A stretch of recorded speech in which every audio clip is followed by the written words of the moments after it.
NFL Week 8 is here, and so are my favorite picks. Today, I got 3 of them, plus 2 extra leans coming your guys' way. My name's Austin from Calling Our Shot. Let's do a short recap from last week. Another profitable week. 2-1 on our spreads and over-unders. We had the Browns plus 6.5, the over 51 in the Seahawks-Chargers game. Our lone loss was the Jaguars -3. If you sticked on to the whole video, you heard my 2 leans, which was the Jets team total under 19.5 and the Commanders plus 5.5. Both of those cashing, bringing our total on record on games picks 67%, 26-13. That's been remarkable. Our player props are 30-21 at a 59% clip. Hopefully, we've been helping you make some money. Let's have another profitable week in week 8. If you are new, hit that subscribe button. I certainly would appreciate it as we close in on 50,000 subscribers. Also, drop a like too. Our NFL player props video will be live Saturday night. Plus, we have daily NBA best bets videos that you guys do not want to miss out on. And if you're ever interested in signing up for a new sports book, or whether it's like FanDuel, DraftKings, BetMGM, or even like a PrizePicks or an Underdog, check out the description. You'll see all those deposit matches and exclusive sign-up bonuses. Wasting no more of your time.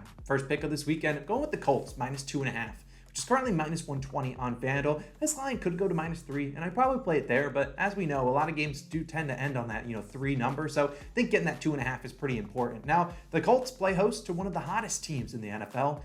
Yes, the Washington Commanders, winners of 2 straight games, and yes, they've been on a heater, but I think the Colts knock them off out of this one. The Indianapolis Colts coming off a disappointing loss to the Titans, but I like their chance to bounce back at home on Sunday versus the Commanders. Since taking over, Frank Reich took over as the head coach of the Colts in 2018. The Colts 17-10-1 against the spread after a loss, the 4th best record in the NFL over that time span. The Colts also, they got a brand new QB starting. Sam Ehlinger, the 6th round pick for 2021, will be out there. He's yet to throw a pass in an NFL regular season game. He's played in the preseason before. It looked pretty decent. And like we've talked about in the past, in the past videos, it's hard to prepare for a QB you have very little film on. And that's what the Commanders will have to do. They don't have a lot of film on Ehlinger. They can watch his time at Texas, but he's obviously a different quarterback now that he's in the NFL. And Matt Ryan's not going to be out there, whether it's a shoulder injury they want to say, or whether they're just benching him altogether. Either way, I like Ehlinger being out there. Now, you think about Taylor Heineke of the Commanders. He'll start a backup QB as well, but they got a lot more film to watch, the Colts defense, that is, that we'll see the Commanders have, and it's hard to prepare for a first start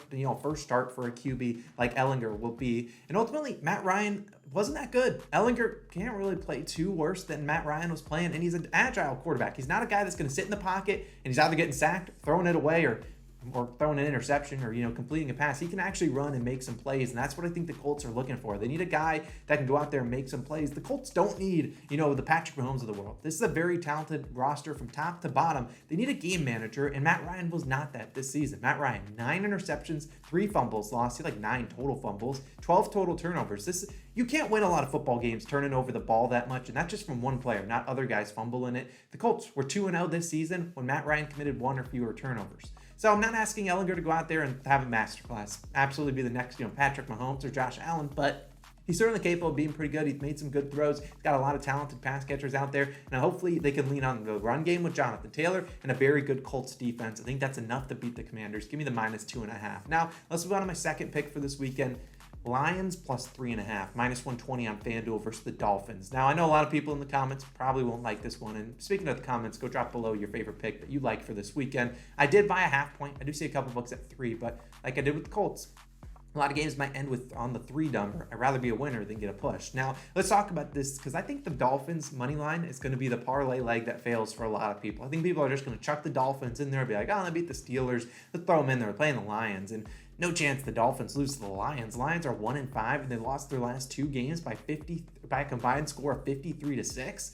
Yeah, no chance. And I understand people are going to disagree in the comments, but I like the Lions to bounce back here. It's worth noting the past 2 games, the Lions got blown out. We're on the road, both to the Patriots and the Cowboys. 2 decent defenses. Cowboys an elite defense, kind of shut them out. And look, they're back at home where, yes, they are only 1-2, but their 2 losses came when they only lost by 3 points. So they certainly are capable of covering spreads like this, and they can backdoor this at any moment. Now, the Dolphins on the flip side, no pun intended, are 1-2 on the road. Their lone win was that 42-38 comeback versus the Ravens when you had Tua Tagovailoa throwing for 6 touchdowns. And other than that, there are 2 losses to the Jets by 23 points and by 12 to the Bengals. While no, the Lions are not probably going to come out here and win this game, although I think they could win, and they probably aren't going to blow them out like that, but they're certainly capable of getting it done. Tua Tagovailoa, look at the home road splits. At home, he's 13-3 straight up, 19 touchdowns, 6 interceptions. On the road, just 6-6 straight up, 17 touchdowns and 12 interceptions. So interceptions are doubled despite playing in roughly the same amount of games. And if you take away that Baltimore game where he had 6 touchdowns, in his other 11 road games, he's had 11 touchdowns and 10 interceptions. It's not very good. And while this Lions defense is not the best thing in the world, arguably pretty bad, Tua has also failed to cover a -3.5 spread in 9 of his 12 career road games. Like, I don't think that, I think you look at last week versus Pittsburgh Steelers on Sunday Night Football. The Dolphins came out electric, 13 points in the first quarter. Then they were bottled up the rest of the game, scoring only 3 points. They gave the Steelers so many chances. The Steelers probably should have won that game. But ultimately, I think with DeAndre Swift hopefully back for the Lions, Amon-Ra St. Brown missed basically the whole game last week due to instability by one of those concussion protocol people. I just expect the Detroit Lions to bounce back here, keep this game close. They could lose by a field goal at the end, but I think they're going to be close. Maybe they even sprinkle on the money line. I think the Lions cover them +3.5. I'll be taking it. Now my third and final pick. Then we'll talk about 2 leans. I like the Raiders team total under 25.5 points, -110 on FanDuel. Now, at surface level, if you don't have a team total line, I'd likely lean towards probably taking the Saints on the spread. But let's talk about this because I think, or maybe the under on the full game. Now, let's look at this because at surface level, you're like, this bet seems like a bet people will be all over the over. The over team total, the Raiders, and the full game over. That's where the large percentage of the public, 74% of the bets are on the full game over. 66% of the money odds on it. And look, teams that have been playing against this Saints defense have hit this over in 4 straight games. The Raiders have hit this over in 3 straight games themselves. So why are we taking the under and not the over? I think this comes down to motivation, intensity, and just a team that needs to win, and that would be the New Orleans Saints. Now, the Saints lost 5 of their last 6 games. Their most recent game on Thursday Night Football, where they gave up 42 points to the Cardinals. Now, some of those points were Andy Dalton throwing back-to-back pick sixes, but still, it got to a point where Alvin Kamara, who's normally a pretty quiet-spoken guy, according to Demario Davis in the locker room, he had to tell his team in the locker room that they have to get back and get their swagger back. That was apparently what he said. And I think on Sunday versus the Raiders, look, the season's on the line. I mean, they can't drop to 2-6. I know the division's been stinking it up, but you got to go out there and play with intensity. And being at home, I like that. And this defense is playing very bad. The defense is much more talented than what they have been playing. Demario Davis. Don't know if Marshawn Lattimore's back. Cameron Jordan, Tyrann Mathieu, Marcus May. These guys are talented. This is one of the better defenses in the league last year. They've been stinking it up, and I think they're going to bounce back on Sunday against the Raiders team. Look, they got basically a mini bye week as they played on Thursday, so a lot of time to prepare, and the offense just needs to do its job. We don't need Andy Dalton or Jameis Winston, who's ever out there throwing interceptions, but I think they're going to lean on the run game, getting that offensive line healthy, and ultimately, I think too many people are just going to be taking the full game over to see a Saints-Raiders game, think, oh, I'm just going to take the full game over. I don't think this is a high-scoring game, maybe like a 20-17 type game. Like, you can take this at 24.5. Final pick of the week is the Raiders team total under 25.5. It's hard to score, 26, 27, 28 points in an NFL game, especially against a defense that is as motivated as I believe the Saints defense will be. They're going to come in focused, and I think they limit this Raiders offense. Now, as a reminder, let's move on to some leans, but these are just leans. We're not playing them. I don't count the 2-0 that we had last week towards our official record.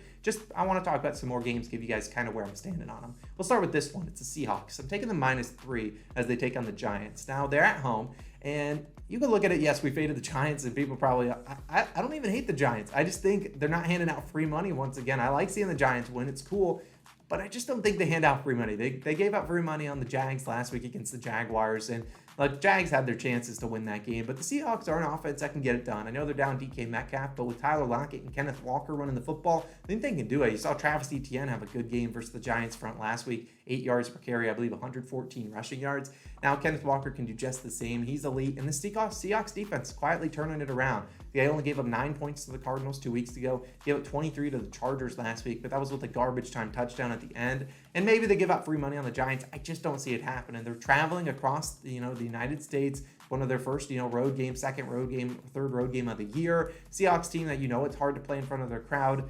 I just think the Seahawks come out here, and I think they're favored for a reason. Their Seahawks have impressed a lot of people. So has Geno Smith. I think the Seahawks get it done. Give me the -3 if I had to bet it. Now my final lean of the video, the Patriots money line as they take on the New York Jets. Currently -120 on BetMGM. Now let me get this straight because I need to make sure I'm reading this line right. The Patriots traveling on a short week after playing on Monday Night Football, just got spanked by the Bears, and now they're favorites over the 5-2 New York Jets.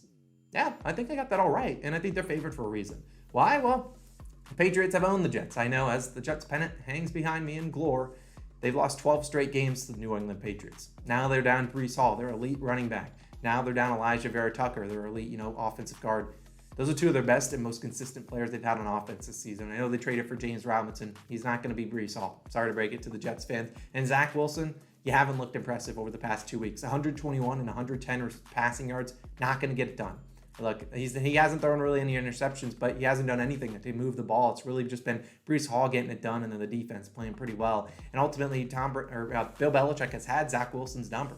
He's played 2 starts against them. I believe one either he got injured or it was just a complete blowout. But another one he threw 4 interceptions. They lost both his starts to the Patriots 25-6 and 54-13. Patriots defense got to be better. He stunk it up against the Bears, losing that game outright, getting absolutely destroyed by Justin Fields. But I don't see Zach Wilson doing the same thing. They've really been struggling. That Patriots defense, it could be just a fluke. They should be able to bounce back after that bad week. Ultimately, I hate, maybe if this pick loses, I wouldn't even be mad as a Jets fan, but I think the Patriots have our number. Bill Belichick does too. And I just think they're going to get it done. It's just a gut feeling. I just think they're favored for a reason. The books are not handing out free money once again on the New York Jets as they did last week against the Broncos. Patriots should be able to run the ball. And as long as, they don't have whoever's out there, Bailey Zappi or Mac Jones, making any mistakes, I think they should be able to get this done in what I project to be a pretty low-scoring game. But as always, those are just leans. Do whatever you want with them. Let me know your favorite picks down below. That'll wrap up the video. We have 2 videos for the NFL coming on later. Parlays and player props live Saturday, 5 p.m. Eastern time. Set your alarm clocks. Make sure you don't miss out on that. And our Ravens versus Buccaneers best bets video for Thursday Night Football. That'll be live tonight at 8 p.m. Eastern time. It might not even be applicable depending on when you're watching this, but